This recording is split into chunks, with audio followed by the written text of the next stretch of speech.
Oke teman-teman, balik lagi dengan saya Fikri Ridho. Seperti biasa saya akan bereaction soal sepak bola Indonesia dan juga Malaysia dan tanggapan dan komentar dari netizen soal sepak bola kedua negara ini. So mari kita simak sama-sama. Let's go.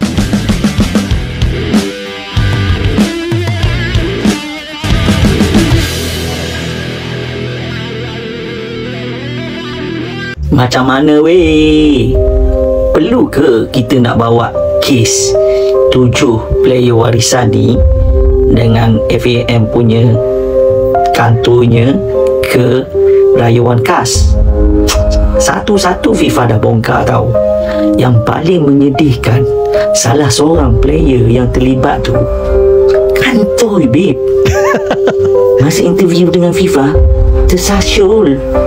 Sepatut kena bagi tahu neneknya orang Malaysia, tapi terlupa kot. Itulah semua benda ejen yang buat kan. Habislah kita.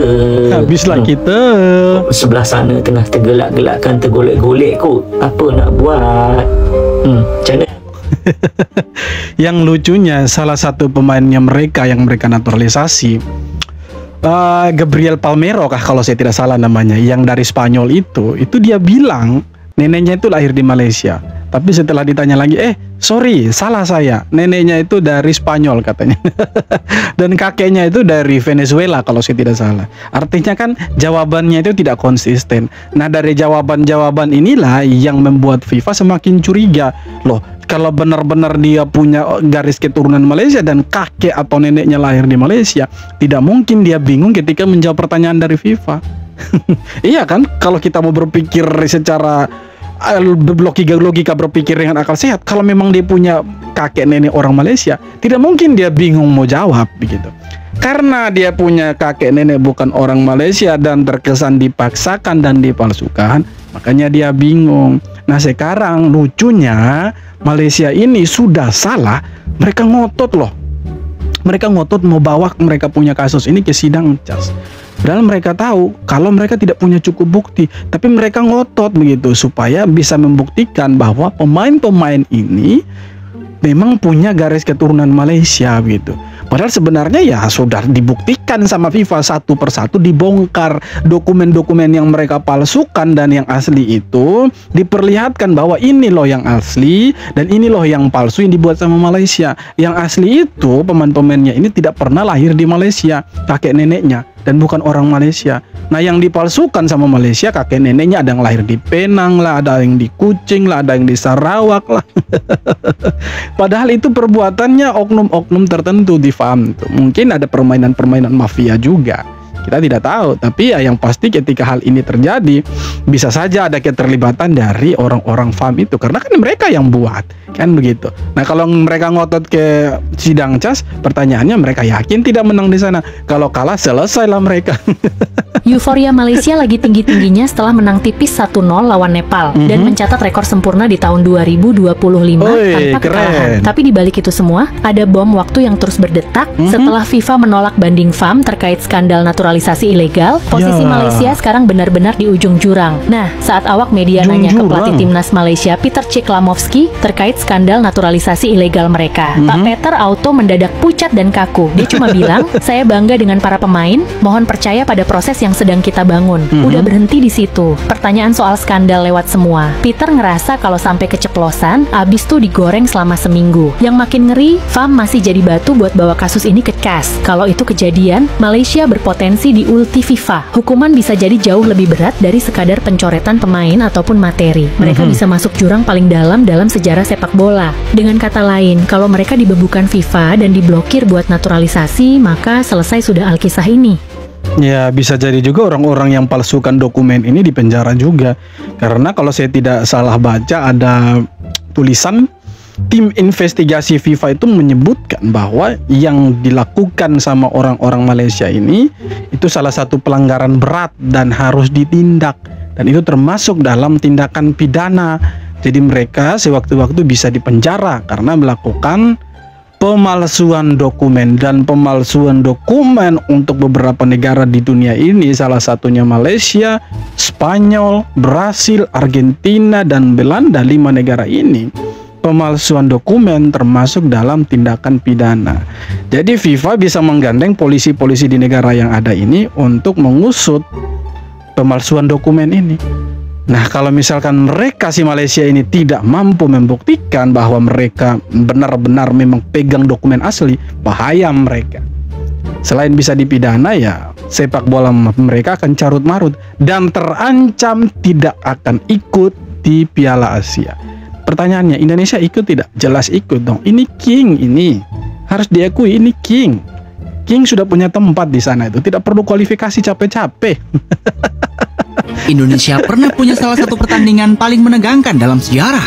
Bukan di tim senior, tapi di Piala Asia U23. Ya, Subuh betul. kala itu benar-benar menegangkan. Menghadapi raksasa Asia seperti Korea Selatan, tak menyangka Indonesia bisa memaksakan sampai adu tos-tosan. Apalagi itu merupakan Piala Asia U23 pertama kita. Kalau penalti Yubner gagal, maka kita pulang. Dan ya, eksekusinya berhasil ketebak. Seisi stadion hening di satu sisi, Yubner mulai menangis, para pemain Korsel mulai selebrasi. Tapi tiba-tiba selebrasi itu terhenti saat VAR berbisik pada wasit untuk mengulang penalti. Kiper tertangkap kamera maju duluan sebelum Yubner mengeksekusi. Ekspresi tak bisa bohong, saat itu Yubner yang sudah terlanjur sedih benar-benar membuat seluruh orang Indonesia tegang. Tapi alhamdulillahnya eksekusi keduanya berhasil masuk gawang. Di sudden death momentum datang, Nando berhasil menepis sepakan lawan. Semua berharap pada Arhan Fikri yang jika itu berhasil maka kita menang. Sayang ia gagal, untungnya Nando lagi-lagi bisa menepis penalti lawan. Pratama Arhan maju dan dengan tenang ia berhasil membuat semuanya bergetar. Indonesia menang, Indonesia ke semifinal. Kita hanya butuh satu kemenangan lagi untuk menuju ke Olimpiade. Tapi meski dengan 3 nyawa, kita masih gagal. Kalah di tangan Uzbekistan, kalah di tangan Irak, lalu kalah juga di tangan Guinea di playoff konfederasi. Jadi kita waktu itu punya tim U23 yang sangat-sangat hebat dan bahkan kita sampai semifinal, Pak. Sampai semifinal, bayangkan semua orang, semua mata tertuju 280 juta kurang sedikit masyarakat Indonesia itu nonton Timnas U23, baik yang langsung hadir di stadion, yang streaming, yang nonton dari HP, dari TV, semua berharap waktu itu kita masuk final. Cuma sayang kita gagal. Tapi secara permainan memang kita terlalu bagus dan bahkan Australia kita kasih kalah, ya kan? Yordania kita kasih kalah, Korea Selatan yang bilang negara raksasa di Asia pun kita kasih kalah. Bayangkan itu, tidak berkutik di bawahnya King Indo. Tapi semenjak ditinggal sama Sintayong, jangankan untuk masuk ke babak penyisihan, tidak lolos kualifikasi, Pak.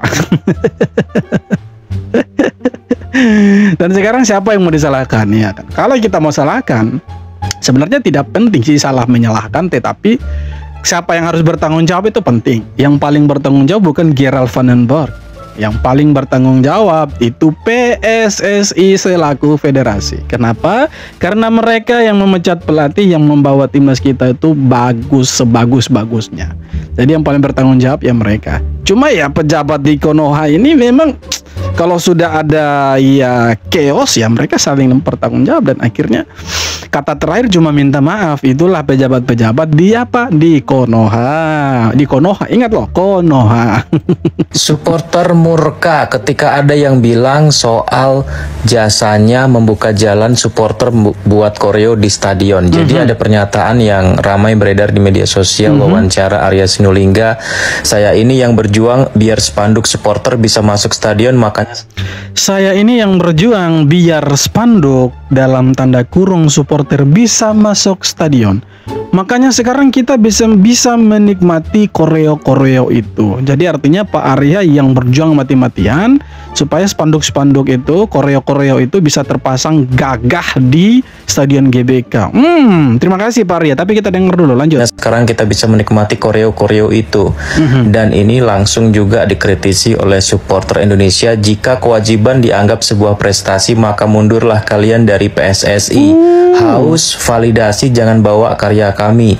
Sebelum ada kalian semua, kami sudah lama berkarya. Keren, betul. Sebelum ada orang-orang yang selalu ya berbicara di publik lah, katakanlah. Ini soft spoken loh. Sebelum muncul mereka-mereka ini ya supporter sudah dari dulu sih mendukung sebelum mereka menjabat di PSSI. Betul juga. Betul. Lanjut. Ya saya sih setuju dengan supporter ya, harus validasi, ngapain sih kayak gitu. Toh itu juga emang tugasnya ngebuka jalan untuk supporter datang ke stadion, masa jadi prestasi dan juga jadi sebuah pembenaran, pembelaan diri. Sayang banget ya. Tapi itulah saya bilang, pejabat-pejabat di Konoha itu memang seperti itu. Tapi kita apresiasi, terima kasih banyak sudah bekerja dengan baik. Makanya kita bisa menikmati loh, ada tifo, ada koreo yang gagah, yang keren-keren, bahkan sampai viral itu berkat kerja dari exco PSSI. Karena sudah berjuang loh, itu harus diapresiasi, terima kasih banyak loh. Sebagai supporter yang baik harus berterima kasih, walaupun itu kewajiban mereka dalam bekerja. Tapi kita apresiasi lah, karena mereka sudah bekerja sebaik-baik mungkin dan sudah berjuang mati-matian. Kira-kira begitu, saudara-saudara. Pelatih timnas baru resmi bakal diumumkan minggu depan. Sekretaris Jenderal PSSI Yunus Nusi mengaku pihaknya akan mengumumkan pelatih baru timnas Indonesia dalam waktu dekat. Yunus mengatakan nama pelatih utama itu saat ini sedang digodok atau diseleksi. Paling lambat, kata dia, hal itu akan diumumkan pekan depan. Yunus menutup rapat siapa nama-nama calon pelatih itu. Ia menegaskan bahwa keputusan final akan disampaikan langsung oleh Ketua Umum PSSI Erick Thohir.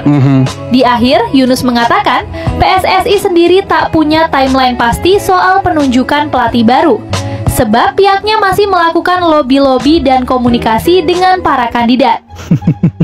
Jadi untuk sementara pejabat-pejabat PSSI lagi memperbaiki citra timnas Indonesia di mata dunia, karena katanya supporter Indonesia ini terlalu ekstrim ketika mengkritik pemain bahkan pelatih. Jadi pejabat-pejabat di PSSI lagi sibuk nih mencari atau membuat nama Indonesia bisa dipercaya lagi di mata dunia gitu kan. Makanya kita tidak punya pelatih dan tidak bisa bermain di FIFA Matchday ini. Tapi kalau sudah punya 5 nama, syukurlah, kita pasti dukung. Siapapun yang datang, harapan kita cuma satu. Semoga dia bisa bawa timnas Indonesia jauh lebih bagus dari eranya Patrick dan Sintayong. Cuma itu, sederhana. Ivar Jenner pastikan cabut dari FC Utrecht. Apakah bakal berakhir di Liga Indonesia? Jenner bilang janganlah, jangan di Liga Indonesia lah. Aduh, pemain sebagus Ivar Jenner bermain di Liga 1. Aduh, jangan. Liga Inggris lah atau liga yang lain lah. Jangan dulu ke Liga 1. Masih muda, Pak. Terus-terusan mandek di Jong Utrecht tanpa kepastian menit main. Masuk akal sih. Pemain seusia dia butuh jam terbang, bukan janji kosong. Sekarang yang bikin rame satu hal. Dia lanjut di Eropa atau pilih jalan ninja ke Liga Indonesia. Ada klub Belanda lain yang bisa kasih ruang buat dia. Bisa juga pindah ke Liga Belgia atau Skandinavia yang sering jadi tempat naik level pemain muda. Tapi kalau pilih balik ke Indonesia, perkembangan teknisnya bisa stagnan kalau nggak pilih klub yang serius bangun pemain. Pertanyaan sekarang, Jenner bakal tetap di Eropa atau malah ke Liga Wakanda? Jangan ke Liga Konoha lah. Kalau ke Liga Konoha nanti, aduh, itu berat itu, saudara-saudara. Itu masih muda bermain di Liga Konoha, janganlah Liga Konoha. Main dulu lah di Eropa, masih muda kok, masih bisa. Marcelino saja bisa, kenapa Ivar Jenner tidak bisa? Kan begitu. Di negara orang bukannya taat aturan tapi malah seenaknya ke polisi. Kasus penilangan Adam Alis di Malaysia makin panas. Setelah Persib menang lawan Selangor 7 November lalu, Adam, Rowi Darwis, Kakang Rudianto, dan Sadil dihentikan polisi karena lawan arah. Katanya sih karena maps error. Kebetulan Adam lagi live TikTok. Polisi minta paspor tapi nggak ada satupun yang bawa. Nonton bola lengkap, tap link di bio. Di live itu Adam nyeletuk.